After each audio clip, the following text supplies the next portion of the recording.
Good morning students. Class 9 का हम लोग टॉपिक शुरू कर रहे हैं। ये फर्स्ट चैप्टर से रिलेटेड टॉपिक है आपका फिजिक्स का।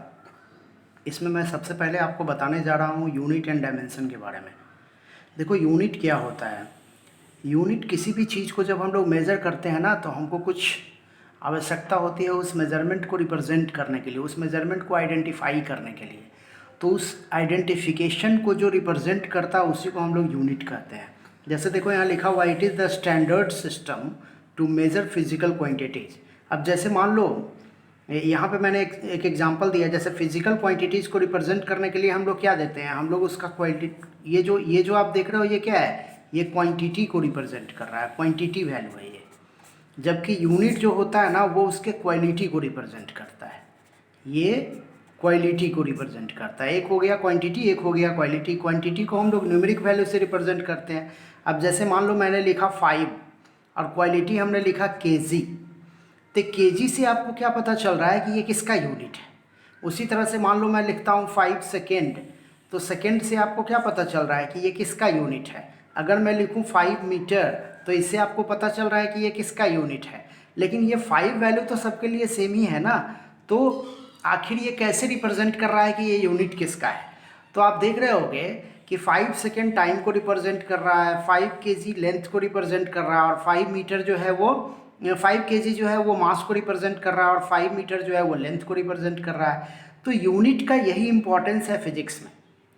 ये बहुत ही बेसिक टॉपिक है, अलग से एनसीईआरटी में आपको इसके बारे में कुछ नहीं दिया हुआ है, लेकिन इस यूनिट चीज़ को जानने के बाद ही आपको फिजिक्स पढ़ने में बहुत मज़ा आएगा।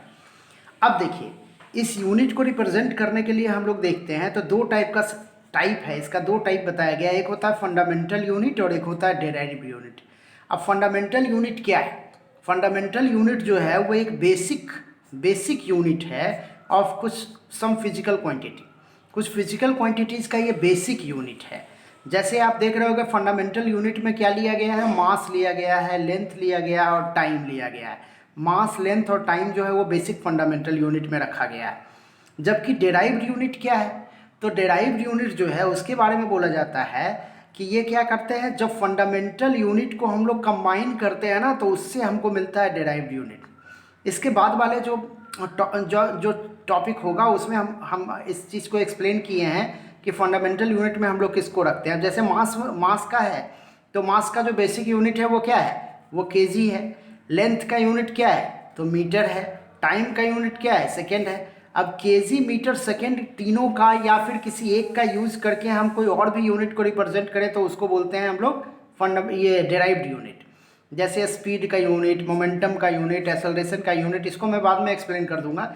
ये सारे चीज़ों को हम लोग बोलते हैं फंडामेंटल, ये डेराइव्ड यूनिट। अब हम लोग ये देख लेते हैं कि इस यूनिट को रिप्रेजेंट करने के लिए सिस्टम दिया गया है। देखो इनिशियली क्या था, ये शुरू में ये था सीजीएस सिस्टम यूज होता था, एफपीएस सिस्टम यूज होता था और एमकेएस सिस्टम यूज होता था।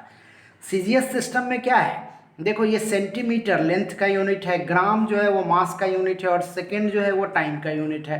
वहीं पे एफपीएस क्या है, फुट जो है वो लेंथ का यूनिट है, पाउंड जो है वो क्या है, मास का यूनिट है, और सेकेंड जो है वो क्या है, टाइम का यूनिट है। और एमकेएस में क्या हो जाएगा, मीटर लेंथ का यूनिट, केजी मास का यूनिट, और सेकेंड जो होगा वो क्या हो जाएगा, टाइम का यूनिट।